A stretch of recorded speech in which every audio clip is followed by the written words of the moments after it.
संगमेश्वर तालुक्यातील गड नदीला पूर आला आणि या पुराचं पाणी जे आहे हे मागझण बाजारपेठेमध्ये असं घुसतंय। आपण पाहू शकता या दृश्यांमधून संगमेश्वर तालुक्यामधील ही बाजारपेठ आहे मागझण आणि या ठिकाणी अशा पद्धतीने पाणी जे आहे हे घुसतंय।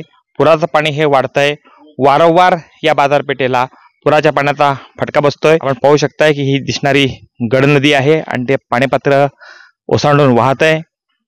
मोठ्या प्रमाणात पुराचं पाणी जे आहे हे अशा पद्धतीने शेतांमध्ये घुसून थेट बाजारपेठेमध्ये येत आहे। मागझणची बाजारपेठ आहे आणि मग पुराचं पाणी जसं वाढत जातं तशी इथं व्यापाऱ्यांची तारांबळ उडते। पावसाचा जोर हा असाच कायम राहिला तर मात्र बाजारपेठेला अधिक धोका निर्माण होऊ शकतो। सध्या तरी या ठिकाणचे व्यापारी आहेत हे व्यापाऱ्यांनी आपला माल जो आहे हा सुरक्षित ठेवण्यासाठी प्रयत्न केलेले आहेत। मात्र पावसाचा जोर असाच वाढत राहिला तर मात्र या दुकानांमधून पाणी घुसून सर्वाधिक नुकसान या बाजारपेठेत होऊ शकतं।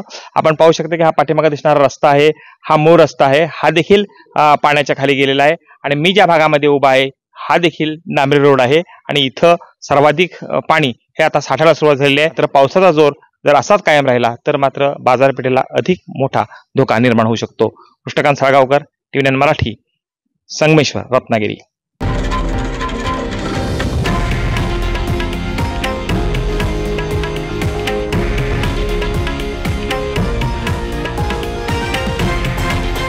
हे आहे देशातील नंबर 1 न्यूज नेटवर्क आणि आपण पाहत आहात TV9 मराठी, एकमेव।